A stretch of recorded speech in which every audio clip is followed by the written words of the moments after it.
Assalamualaikum warahmatullahi wabarakatuh. Saya Miftahul Janasan dari kelas 12 IPS 2. Di sini saya akan menjelaskan materi tentang masa pemerintahan Susilo Bambang Yudhoyono dan Budiono dari 2009 sampai 2014. Pada pemilu 2009, SBY menjadi calon presiden bersama pasangannya yaitu Budiono dan terpilih sebagai Presiden Indonesia. Lalu, pada periode kepemimpinan yang kedua, SBY membentuk Kabinet Indonesia Bersatu II yang merupakan Kabinet Pemerintahan Indonesia, pimpinan Presiden Susilo Bambang Yudhoyono dan Wakil Presiden Budiono. Kebijakan politik.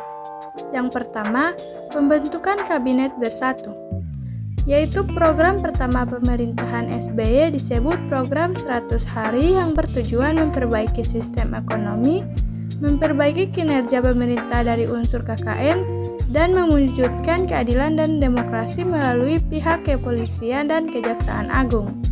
Dan yang kedua, pembentukan Kabinet Bersatu II, yaitu pada pemerintahan SBY yang kedua, SBY membentuk Kabinet Indonesia Bersatu. Susunan kabinetnya berasal dari usulan parpol pengusul pasangan SBY dan Budiono yang mendapat kursi di DPR ditambah Partai Golkar. Yang ketiga, menganut konsep trias politika, yaitu trias politika kini diterapkan pada pemisahan kekuasaan kepada 3 lembaga berbeda, yaitu legislatif, eksekutif, dan yudikatif. Kebijakan ekonomi. Yang pertama, kebijakan balance budget. Pembuatan kebijakan tersebut merupakan komitmen dari tim Edwin Kabinet Indonesia Bersatu untuk bekerja sesuai White Paper dan APBN 2005.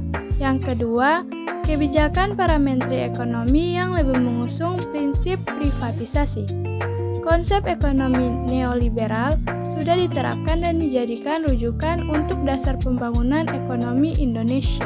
Dan yang ketiga, kebijakan liberalisasi. Para menteri ekonomi sepakat untuk mengingatkan kerjasama perdagangan internasional melalui prinsip kerjasama perdagangan yang saling menguntungkan, adil, dan transparan. Sosial dan budaya. A. Sosial, yaitu Presiden SBY berhasil meredam berbagai konflik di Indonesia seperti konflik di Ambon, Sampit, dan juga Aceh. B. Budaya. Dalam hal pelestarian budaya, di masa pemerintahan SBY mengalami kemundurannya, terutama dengan banyak warisan budaya asli Indonesia yang diklaim oleh pemerintah negara lain. Adapun pembangunan yang berhasil dicapai. Yang pertama, pada tahun 2011 terjadi peningkatan 2,23%, sedangkan tahun 2013 pertumbuhan ekonomi kita mencapai 5,78%. 2. Pemerintahan SBY telah mampu menyelesaikan pembangunan infrastruktur di seluruh Indonesia terdiri 3 bagian.